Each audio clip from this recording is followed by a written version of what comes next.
Yo, what's up boys and girls? Today we're gonna talk about our favorite creator, idubbbbz, woohoo! So basically Creator Clash happened. Now for the people who do not know what Creator Clash is, this is an event where a lot of creators go box with each other. And idubbbbz and his team, I don't know exactly who the people in his team are, help set this event up and make sure that everything goes well. Now I have to say, if we're gonna look at the event itself, I have a feeling what I've seen so far at least that it went pretty well. But if we're gonna talk about the money that is made, yeah, shit went wrong. Now so far as I understand, the money that was made over Creator Clash goes to charities. Now how much money do you guys think the charities made this year?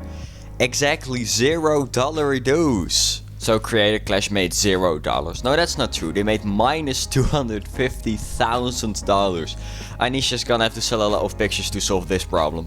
And of course, new idubbbbz, being the new idubbbbz, he made a not really apology video, but a video in the same style, you know what I mean. And we're just gonna take a look at it real quick.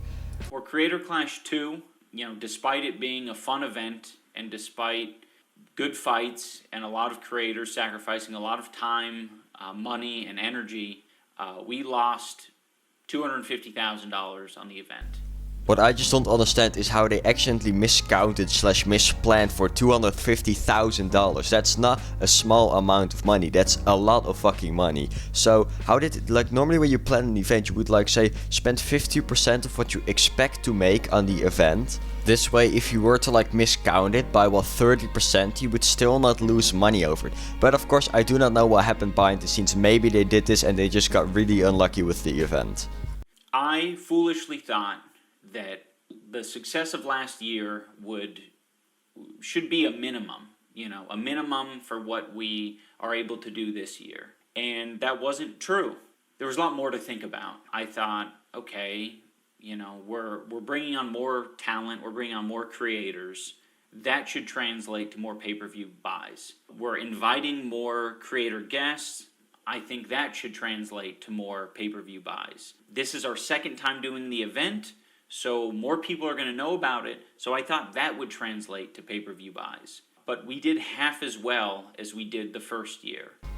But to be honest, I do just feel very bad for the creators that were fighting in the event. At the end of the day, they thought they were fighting so money would go to charities, and then money didn't go to charities. But I always say, if I'm gonna point at the negative, I also should point out the positive. So I think it is very mature and honest of idubbbbz that he also made it public that they lost money over it and that he doesn't hide it from the public. Yes, and maybe it shouldn't have been through a crybaby video, but a tweet would have been better or something. But still very honest and mature of him that he makes it public.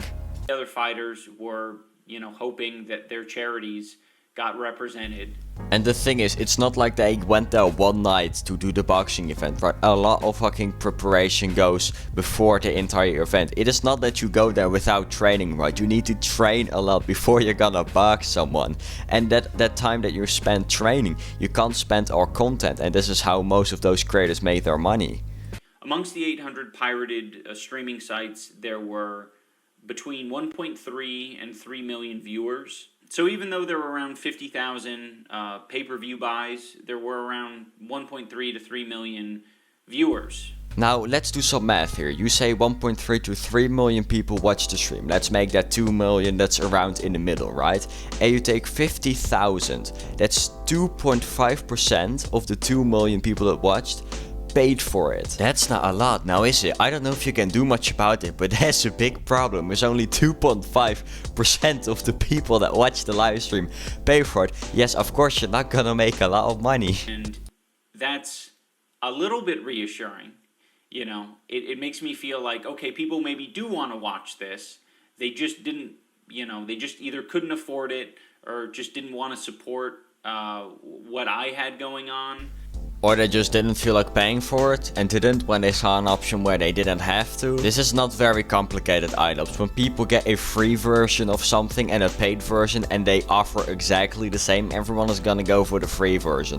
Also, how is that reassuring? Yes, people watch the live stream, but maybe only because it was free. I can imagine that the people who watch it for free would never pay for it. But yeah, that's like my opinion and my thoughts on the entire situation. I hope you enjoyed the video and have a good one. Peace, peace.